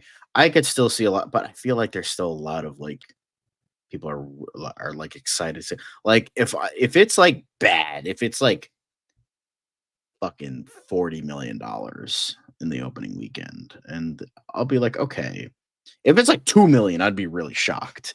If it's like maybe 40 to 60 million, I'm like, okay, less than I expected, but that's still like a good chunk. But like I can imagine it making 100 million. I think like 100 million, maybe like 90 to 120 million, something around there. Yeah, and it's also one of those things where the tracking changes over time, right? I love Josh's fake trailer quotes. Good at first, but forgettable. Tastes like McDonald's. That's great. That is perfect. That is very aptly put, critic. Hashtag 1,100,001, whatever your name was. But this was tracking information, by the way, from Deadline from like a week ago, saying that it's landing on around $70+ million opening. Mm-hmm. That number is lower than what we saw from the long-term tracking, and it might go up again, it might go down. We know that the first movie was tracking for, I believe, like 50-60 million dollars in opening weekend, and it ended up making almost 100. So it is definitely possible it will overperform. So yeah, Lenny's saying, well, I would, as I'm in London. Yeah, I mean, you might go to the Metro. I'm just saying in general, if you go looking for movie reviews, you wouldn't go to Metro UK as your first pick. Josh is like, as long as the ending isn't the worst thing since Man of Steel, it will succeed. And then Lenny's saying the marketing isn't as hot as Deadpool. I mean, okay, yeah, obviously Deadpool and Wolverine is going to be like that the movie biggest was on money a different maker. Scale. Yeah, because that relied on fucking fair. member berries and oh look, Hugh Jackman's coming back. See, look, it's important. And then it's just like, oh hey, look at this cameo, look at this cameo, look at this cameo. Oh look, sort of a plot, but not really. And then it ended. So like, it's obviously it's like Deadpool. Like Deadpool is like beloved now. Everybody sucks Ryan Reynolds' dick. Everybody sucks Hugh Jackman's dick, and he's coming back, even though completely underscored fucking Logan.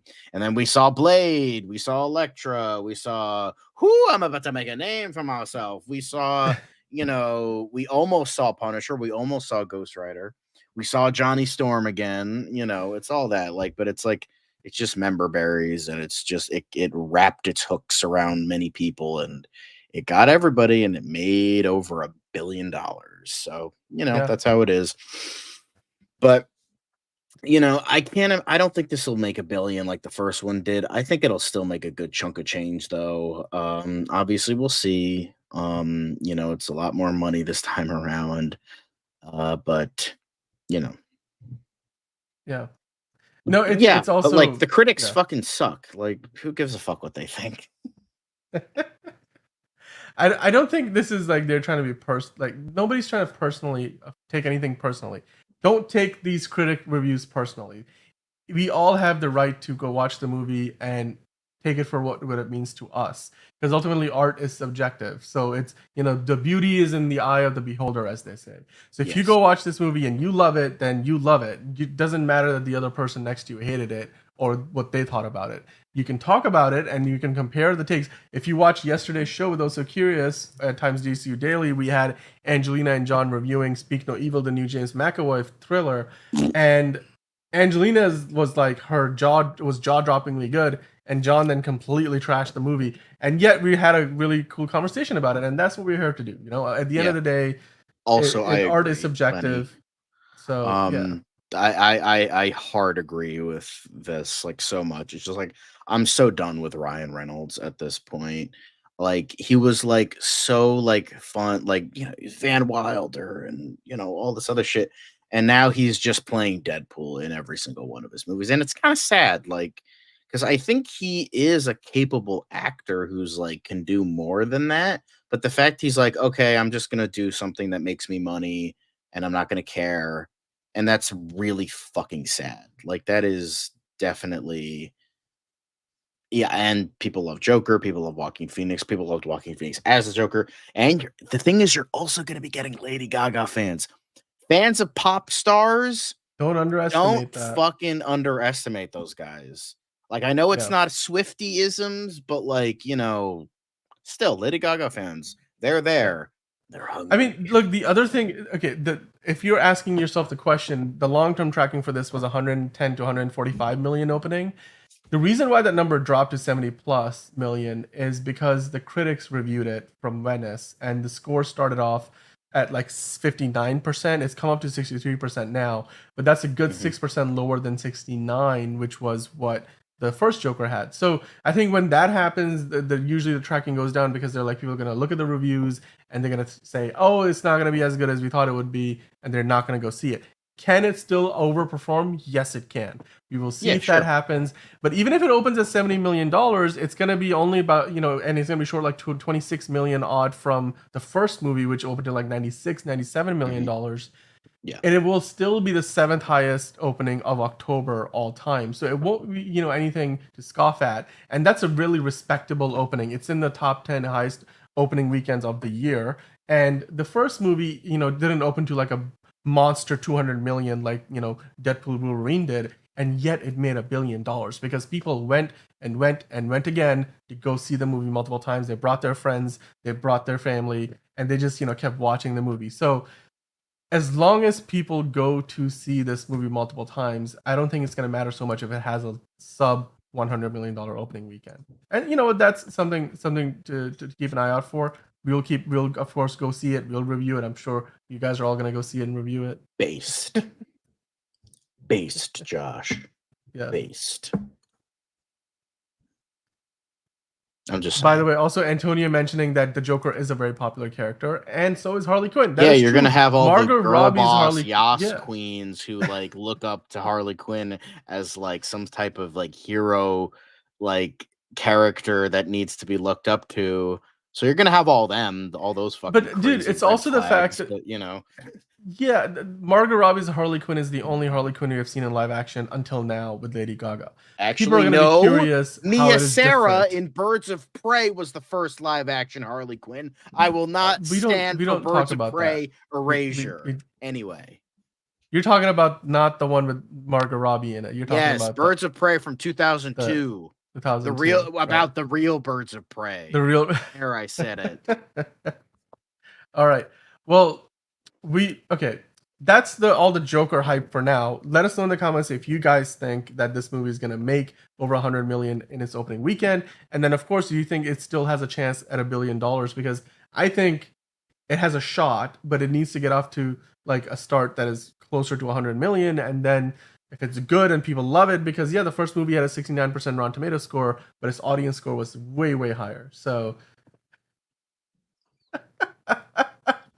I'm loving Josh's fucking just overblown sarcasm in the chat.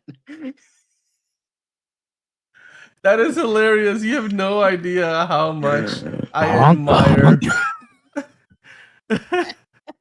It's like what was it? Was it Common in that scene? Right? I think it's so. Just great. I love it. It's like Common was supposed to be Green Lantern, and look how what fucking turned out. Poor guy. I love it. Jared.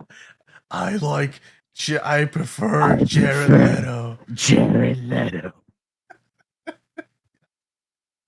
I mean, look, Jared Leto is also an Oscar-winning actor. He just didn't win his Oscar for playing Joker. Joaquin Phoenix did. Heath Ledger did win an Oscar, though. Let's not forget it beat out Star Trek Beyond for makeup and hairstyling. You know, just throwing clown makeup on a fucking whore, and that's boom. That'll get you an Oscar, apparently.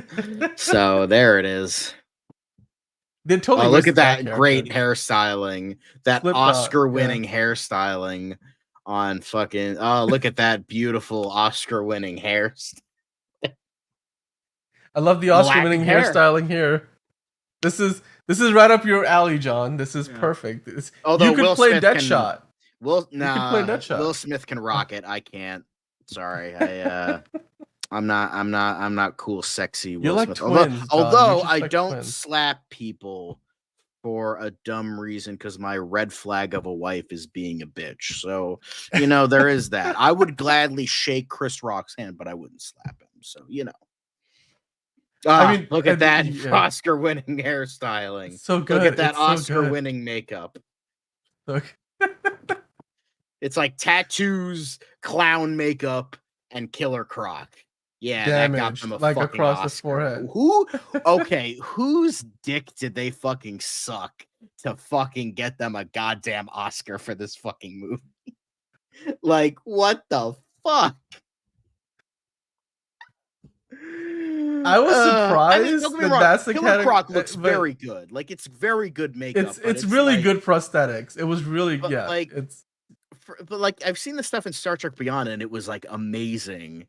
And it just like this is just okay, like they dumpster dived outside of a BDSM dungeon. Yeah, all right, sure. And like, ooh, tattoos. Yeah, crazy. What did they called it? The pyro. I just it still blows my mind. It was like, and then we have the pyrokinetic homeboy. I was like, that's so racist. But that's what Amanda Waller said. I don't know. That's the aesthetic of this movie. Okay, we're getting really off track, John. We have to do something that we like to do at the end of all of our episodes, which is talk about your comments. So let's get into that before we finish off the show, John. So the very first comment that we have, actually, did I forget to bring those in? Oh, look at that. There's a dumb move on my behalf. No, the fan comments are right there. Yeah. Oh, they're there. Okay. Well, here we go. This is the first comment. Sorry. It's been a long day, guys. It's been a long day. So, John, it looks like JB1138 is complimenting you on your rant. Yes. From yesterday. Was it Tuesday? No, it was Monday. Monday we talked about lanterns. What was the rant about, John? Why don't you remind us? I ranted about how Stephen Amell is a little whiny fucking bitch boy who can't handle a joke that's not even at his expense. So, yeah. That was a legendary rant, Lenny. If you missed it, because I don't know if you were on that show, but you should definitely go check it out. If any of you guys missed it, that was a fantastic rant. Josh, and you know what? I needed a. That's good. Kal-El, no. Grade A acting from Gal Gadot, and that was in the Snyder cut, by the way. So you can't blame Joss Whedon on that shit. Yeah. By the way, Lenny asking again, when will we get some Supergirl news? This is a good question. Let's quickly try to, I don't know, we can dig into it a little bit. But, John, they are working on that movie. As far as we know, it's meant to go into production, was it January, February of next year? So they're just prepping it right now. And yeah, I don't think we're going to be, I don't think they're even going to be like filming out anywhere. Like, okay, Cincinnati and Cleveland. Yeah, it's clear why. But Supergirl, that's going to take, assumably, if they're going to use the comic book as like straight from the comic basis, it's going to be mostly in space. Like, it's going to be all in space. So I think that's just all going to be in like green screen and shit like that. So we'll see about that. But I can't imagine that. I think they just kind of want to focus on Superman, getting the hype for Superman. Obviously, we're probably thank you. We're probably just going to be not going to be getting a lot until probably January because that's when it starts to start filming. So I'm sorry, Lenny. I know Supergirl. I love Supergirl too. I think Supergirl deserves some love. So I think we will be getting that. Just not. I don't think we're going to be getting anything this year. I mean, it's entirely possible they might like show like, oh, this person is cast, but outside of we might get some casting news maybe in like November, maybe December, but I have a feeling they're not like because I mean like we a couple of So Curiouses ago, like they talked about the paper, even though that's been filming for some weeks, they announced cast members. So, it's entirely possible they're going to start filming and then start announcing these are the people in the movie. I wouldn't be surprised if they did that. We were still getting casting news for Superman when it was knee deep in filming. So, I think they're going to wait. I think they're going to focus on Joker. I think they're going to focus on Penguin, then Joker, then Creature Commandos for the time being. I think they want to focus on the current stuff right now, even Superman and Lois as well. I could see it like maybe around the time of Creature Commandos, they'll announce something Supergirl related, like, oh, it starts filming now or something like that. Yeah, but I think maybe casting in like towards the end of the year, but nothing major. That's an awesome take. I love. Thank you. No, it's a fucking garbage take. Let's get that the fuck out of here. Yeah, fuck that shit. Yeah, I mean, I'm not gonna act like the Suicide Squad is that much better. It's like a solid 7 out of 10. But I watched the Suicide Squad recently, and it was like, no, they should cast David Zaslav since he's the greatest villain of WB has right now. Dude, but Zack Snyder, he would bring an audience, don't you think? He has a following. Yeah, he's gonna get all the fucking Snyder cultists that are gonna start jacking off in the theater to like, oh, Daddy Snyder. I don't know why that visual just hit me too hard. I'm like, what the fuck? Just like that cum is gonna hit too hard at the screen at Daddy Snyder. What the fuck are you talking about? You don't turn your back on family.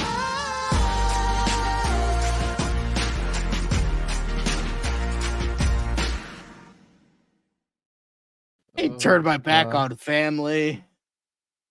I never turn my back on family. Yeah. I don't think we're going to be getting Joker 3 because especially when this movie's probably not going to make as much money and is not going to be like the big super mega hit that DC wants this to be. I don't think we're going to get Joker 3. And plus Todd Phillips said, I know he said, oh, Joker 2 is never going to happen. But like considering that it made an ass load of money, this movie is probably not going to make as much money. So we're probably not going to get a Joker 3. Sorry. Yeah. Anyway. Yeah. Josh does no trilogies for Joker. The pivot. Yeah, no. Well, he said that after the first movie. I mean, if this movie makes $1 billion, they'll probably give him more money than they did for this movie. And then he'll be like, yeah, why not? Why not? But we do have another comment to get into. We have got 2 more guys. So yeah, here's the second comment that we wanted to kind of dive into today. And that is, of course, from our episode on Friday, where we're talking about, again, the Green Lantern situation and whether they're casting Chris Pine or not, or if he would be a good fit, because there's some really cool concept art out there. And essentially, we got into talking about the DCU slate. We know that James Gunn is going to be the New York Comic Con in October. So Miraculous, who loves watching the show, we love you, Miraculous 9. He said, I really hope the Constantine sequel doesn't go into production. I would prefer a proper portrayal of John. We did talk about Keanu Reeves' John Constantine getting a sequel that, they've got a script for now, and producer Lorenzo Di Bonaventura is saying he's scared to read it because he really wants it to be good. He wants to make the movie, but we thought that movie was dead, like when James Gunn started the new DC Studios, the new DCU, but it looks like it's still coming, going to happen, hopefully, or not hopefully, but we'll see, fingers crossed. Depends on if the script is good or not. So Miraculous was saying that he just wants to see a Constantine in the new DCU rather than have another, Keanu Reeves movie, even though he loves Keanu Reeves. As for his Green Lantern, his picks are still Timothy Olyphant as Hal Jordan and Aaron Pierre as John Stewart. I wouldn't hit Chris Pine as Hal, but he just seems like a predictable, safe choice. I don't know. I feel like Chris Pine I mean, when isn't they're necessarily a perfectly safe cast, I don't know if choice. that's predictable and safe. Yeah. Like I feel like having like, I get maybe it is safe. I don't know, but like, I mean, I love your choices, Timothy Olyphant and Aaron Pierre. I'm really warming up to Aaron Pierre at this point. Like, I need to fucking watch Rebel Ridge. I know a bunch of people. I think you and I both. We need to get into that. But this Yeah. is a I concept need to art we're watch talking Terminator about. Zero. I need to watch For All Mankind. I know you keep riding the dick You of that really show, need to and you're watch like, For All dude, you need to Mankind. fucking watch it. So I need to watch a lot of stuff. I'm currently making my way. I got to finish Resident Alien. I'm currently making my way through Evil. So I got a lot of shit to watch. You know how it is. By the way, Lenny is really coming after you again. There's we all go a little mad sometimes. Life is more fun that way. Like, what's the normal? All right, boring. Get out of here. Get out of my face. Like, fucking Little Miss Boring over here. Oh, it's yeah, okay. It's more. Life is way more fun. Agent of Chaos for the win. Let's go. It's way more fun to be bonkers. Like, you think I'm gonna sit here for fucking 2 hours straight not being crazy?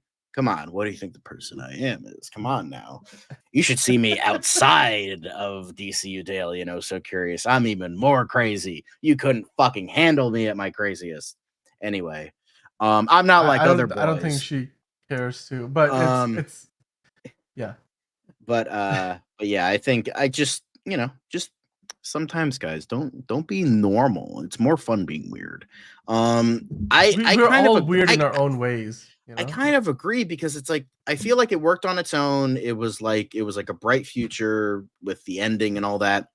I feel like they're just kind of making it because the Keanu train is like fucking full speed ahead with John Wick. So like, all right, we gotta fucking make a sequel to this.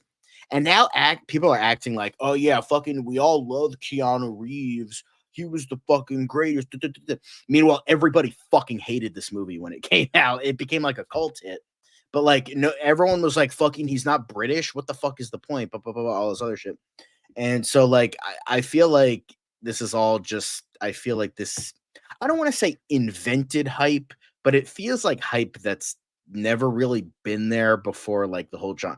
I feel like if they announced it like before, like the John Wick craze of Keanu Reeves and like the whole thing of like he's the greatest human because he's actually a semi-decent human being, unlike most of Hollywood, then I don't think people would be as like hyped for this, same here. I don't think people would be as hyped for a sequel to Constantine. So Yeah. I kind of weird like I haven't seen the first one, so I'd have to see the first one first. But I would see it because again, I like Keanu Reeves, and that's what they're probably banking on. It's like people love Keanu Reeves, people love John Wick, people, they got the Keanu hype train, so they're probably relying on that. So I think it's just like a bit weird, I guess, how it's like, oh, we're finally doing a sequel to this. So I don't know. Yeah. I'm kind of on the fence about it. Like, I have no connection to the original film. I've never even seen it, so yeah. I mean, we'll see it. We'll see about it, but like, I feel like it doesn't really need a sequel. It doesn't need it. Sometimes it's good to just have a one-off. And then I think somebody else was saying, maybe it was J. Kells, maybe it was JB, I don't know, but they were like, sometimes just have it as its own thing and just have a Constantine in the DCU. He doesn't have widespread appeal like Batman, just introduce a new version of Constantine and have it be, like, I mean, it doesn't like totally matter that he's American, but like even then, like I'd like to be a little bit closer to the comic book. So I'm sure it's a great movie. Yeah. Francis Lawrence is a very good director.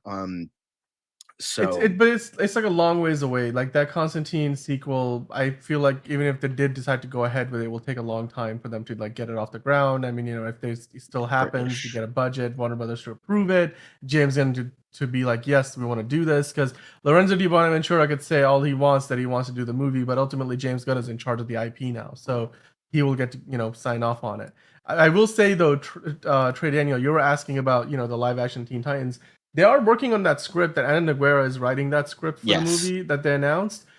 It doesn't mean it's going to happen, but clearly she wrote the script for Supergirl and they're doing it. So it does mean that they clearly like what she has to offer as a writer. So it's possible we get some news maybe next year. I wouldn't anticipate hearing about it anytime soon, but they are working on it. So maybe we'll see it soon, and I would love to see that myself.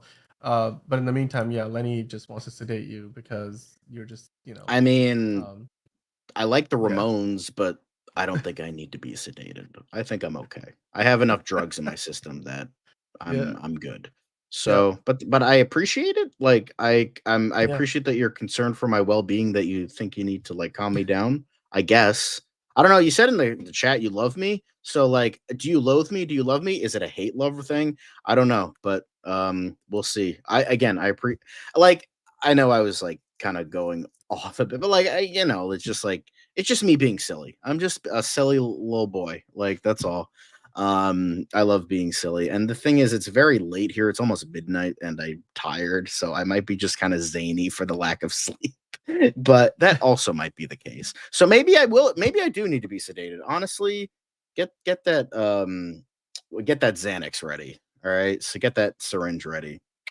Let's go. But yeah, I think my God, dude, John, seriously. I'm tired, okay? Anyway, but yeah, fuck this show, by the way. Decent costumes, but like this was a garbage ass show. Yeah. Yep. Lenny also is saying Gotcha. And you're It's my Luv and yogi. I Love. would never I sedate got you, you. mate. Yeah. I got you. I get what you're saying. I get what you're putting down. Yeah. So yeah, I feel like if I lived across the pond, we would be total besties. Like the really think the you guys level would of connect. bestie where you're like, you want to punch me in the face half the time, but the other half you're like, I appreciate this guy's weirdness. So like that's how it is for most of my friends. So I feel like we would be besties. But yeah. All right. I don't know on what that that note, has to do with anything, but sure. It's a good song. I like it. All right. Well, here's our last comment of the day, guys. So thanks again for sticking around and watching all the way through. But let's get on to the comment from Miraculous. Wait, did we just talk about this? Yeah, I think you skipped one. Did I skip one? Oh, I did. Yeah. Here we go. We started to talk about this one, and then you went to the next one. I'm like, I'll just let him do it because it's your fine. show, man. So I'm sorry. It's been a long day. So as we said, it's midnight over here, so we're a little zany right now. Stream of consciousness kind of thing stuff going on today. So yeah, John, this is David Zaslav. Jay Kell's mentioning David Zaslav told the investors months ago more information about the DCU slate would be coming soon. He acknowledged it on James Gunn acknowledged it on social media, so that we hope. So the hope is that we do get another slate reveal. I will say though, James Gunn, every time he gets asked about this, he does say that we're working on the stuff that's greenlit. He seems to just kind of like keep going back to the idea that we're not gonna like put the I feel like he's a little scared a little bit. Like I feel like he's kind of he doesn't want to fall into the mistakes of Marvel, and that's totally understandable. He's had some pointed criticism. He's like, I've worked at studios before where we announce things and we give them release dates before we truly know just what the script is. It's gonna look like. So, yeah, I think that he's very aware of the idea that they don't want to have a foot in their mouth situation like what happened with Blade. So, yeah, I think they don't want to announce a million sequels and it might be spoilers to movies that have yet to happen. So I think okay, we're gonna stick with the slate we have, with the exception of Teen Titans, which was announced much later. So I have a strong feeling that he's just gonna keep the slate as is and just gonna focus on the stuff that they have greenlit, which is Creature Commandos, Superman, Supergirl, and Peacemaker. Lanterns and Peacemaker. Yeah. Thank you, I appreciate that. Yeah. But yeah, I think I just think he wants now. There are pros and cons to this. Yeah. Josh, I appreciate your comments, man. You're just coming in with the dark sarcasm, and I'm fucking loving every second of it. Like you're great, man. I appreciate that. I just yeah, I just think he wants to focus on now. As I said, there was pros and cons to that because the cons are like people are like kind of they're fiending for like some that idea of constant like updates and all this. So like Lenny, I'm not shitting on you, Lenny. It's just like people want to see updates. They want to like Lenny is super excited. You're super excited for Supergirl, which it's fair. I'm excited for it too, even if it is based on a Tom King comic book. But people they want to see updates, and the thing is, if you're not giving that to them, then they might lose interest. Unfortunately, like that's just the nature of the internet. The internet is so fast. Fads come and go like that, and I feel like James Gunn has to be a little bit more. I think he understands fans a lot, like a lot more than some other directors and studios do.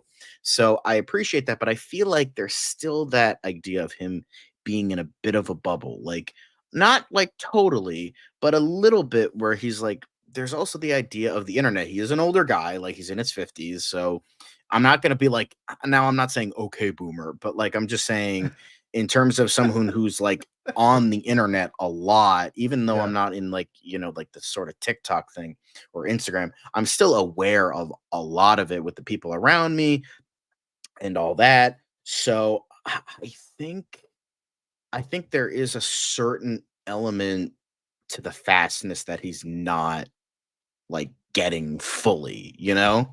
I don't know if that makes sense. I don't know if any of that made sense, but I feel like No, James I Gunn think is the idea. Here's the thing. There's a reason why Marvel does what they do the way they do it yes. with those slate reveals because it does. Because I remember like there wasn't a thing in the past where like a graphic full of logos of movies that are yet to even have finished scripts was a Mhm. thing. This historically has not been how Hollywood operates, but Marvel started to do that because they were like, this builds the hype machine. It gives fans like a roadmap to follow. It gives them a reason to stick around and watch the next movie and then the next one and the next one. And so there is some merit to the idea of what Marvel does. And obviously, while they're even themselves have gotten away from putting those big timelines up on screen at Comic-Con, they're still making those slate announcements. And I think with Mhm. DC, it just comes down to James Gunn is just so busy with what he's working on now with Peacemaker season 2, as well as Superman in post-production, as well as probably sitting in on a See? ton of like other projects. I just feel like that next announcement is gonna have to happen in the next 3 or 4 months, where they give us a big update. Because, like you said, Big there update. is a certain value that comes from the idea of like a State of the Union address about where the DCU Interesting stands way of today. putting it, but I guess You that know, makes sense. Yeah.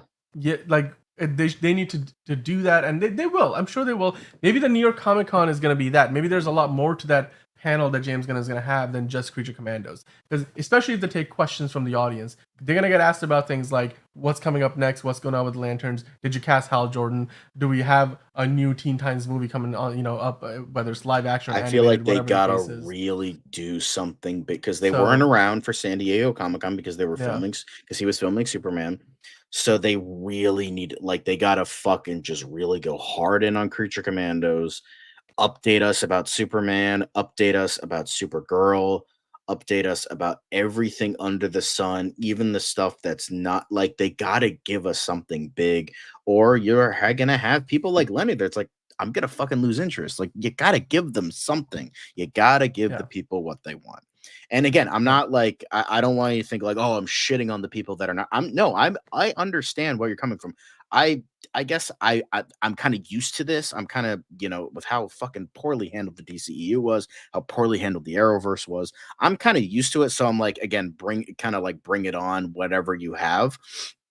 And so, and the fact that like we're doing a show on DCU, so we're constantly looking up news Or if we're not looking up news, we're talking about stuff we're excited for. So we're Like, it's me like and the Dan time are passes by a lot faster for us or than it does for them, that would be right? good. But yeah, That's it's just the like yeah. for us, it's like we're in a constant state of DCU. Mhm. So that's why we're kind of like less so affected by that. But people like Lenny and Josh and Trey and JB, Jay, they're not surrounded by that constantly. So them not hearing about that is gonna affect it. And then you're gonna get people that are gonna lose interest before the shit even begins. So like I would say I think James Gunn needs and Peter, I keep forgetting about Peter Safran. He's also the guy, but it's just like James Gunn is like the easy one to go through because he's the creative mind, and we're more so drawn to the creative mind than the business side. But people, I think they need to understand that. I do really believe they need to understand the fast paced nature of the internet sooner rather than later, because if you learn that Yeah. too late, you're gonna shoot yourself in the foot. Yeah. I'm And excited by for the this, way, and yeah. yeah. Yeah. Exactly. And I don't know, by the way, Lenny, I haven't seen that new logo yet. I'll take a look at the Agatha All Along series and see if they have any. It's the Marvel Television logo, though. It's not the Marvel Studios logo. I don't think so. Yeah. But yeah, I mean, I think Josh puts it very aptly. Fans need to try to increase their attention span and not get tired every millisecond without news, which is That's a little bit fair, but again, Yeah. it's the internet. I get it. It's that when you're in a 24/7 news cycle, things can get old real quickly. Like the news has a very short shelf life. But like Josh again said, if the movies are good, the fans will wait patiently and hopefully. And you know what, that is true. But Lenny also asking the question that do you really think Gunn and Safran are into sequels? And she thinks that she doesn't see them ever doing like a Superman 2. I think that they will definitely do like if a this whole makes trilogy, money, they're if gonna not fucking more. do sequels. Yeah, there is no reason why they won't do sequels. I mean, sequels are a safe bet, not for many reasons, because it's a property that has a built-in audience. If the previous movie made a lot of money, then chances are people are going to want to watch more. You have familiar characters and stories. There's no reason why they wouldn't do that. And they might have team-up movies with Superman, but I guarantee you, unlike what we got with the DCEU, where we never really got a Man of Steel 2, certainly not, maybe Batman v Superman was in spirit Man of Steel 2, but it wasn't really Superman's story by itself because of the other characters that were there.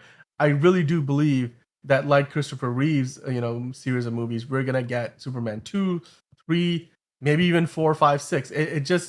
They're planning for the long haul here, and Superman is gonna lead the charge. So I really think that we're gonna get more than one movie. So yeah, I'm looking forward to that, of course.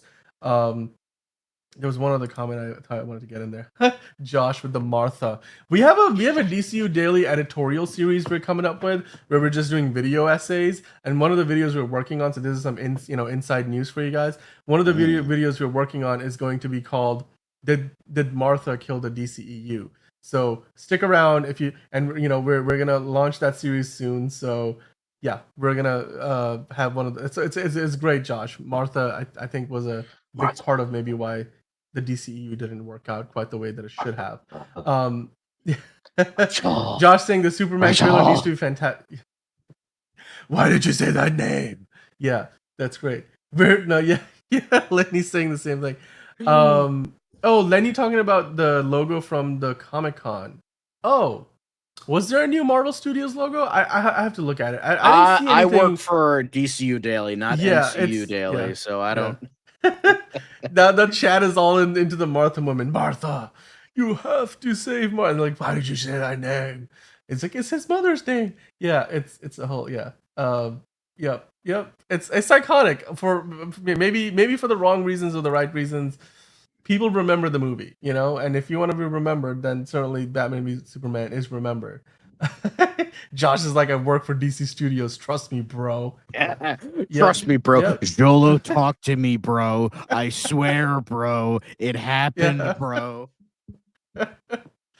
But Josh also with a fantastic comment. I'm gonna put this comment on screen, and then we will, hopefully wrap up the show. But yeah, the first trailer for Superman needs to, knock it out of the park. Like, it needs to be fantastic. And not just because 2 weeks after Superman comes out, Fantastic Four comes out. Superman needs to be fantastic. It needs to stand on its own. It needs to be, the movie that really helps kick off a cinematic universe. That Yeah. would be awesome. I hope that Starman by hope that, David Bowie. like we have like him like doing the famous shot of him in space. He Mhm. smiles at the camera, and then Starman starts to play. Yeah, That would be awesome. That would be, wink and a nod. We'll see if James Gunn is going to go the meme route. I don't know if that's going to be too cringy or not, but I hope it doesn't come off as "How do you do, fellow kids?" But we can one can only hope. It drops on no, it doesn't drop on the 18th. It drops on the 8th. Immaculate Conception, bro. Trust me, bro. I swear, bro. Well, thank you, Josh, for letting us know that when the trailer comes out. Anybody watching, don't take that seriously. That was a joke. We don't know when the trailer comes out, but Josh, giving us some much needed levity at a time when we are watching The Penguin, which is going to be a very dark TV series, Joker 2 Folie, which is also pretty dark and grounded iteration on the Joker. So yeah, a little bit of levity helps. Thanks for watching, guys. As always, it's been another fantastic episode of DCU Daily. Y'all are complaining you're so tired, yet you're still talking. I'm like, yeah. I know, right? Yeah. Trust my source, bro, says Josh. We just love interacting with you guys. All right. Yeah, it's great. We're having a conversation. You and guys in the chat, us here, we're having a conversation. That's what we're here for. Lenny, by the way, saying no S. Clark walking to Daily Planet with Bowles. With Bowles, Starman, and Lois, and they smiling. Oh, okay. Yeah, like that. That'd be nice. I like that. Yeah. That's not a bad idea, Lenny. We should start a Discord server. We should. That would be really good. This has come up before. So you know what? We're gonna put that on the list. I'm gonna make that happen for you guys, and for us as a whole, as one big collective family. Brother never told you never threaten a man's family.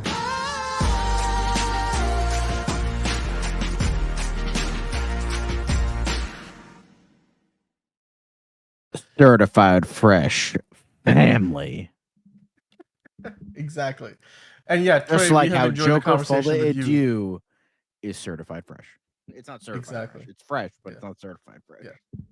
And Trey also mentioning that he hopes that we get a season 2 of the Penguin. It will depend on whether the show, if the Penguin is even around. Series, but we'll see.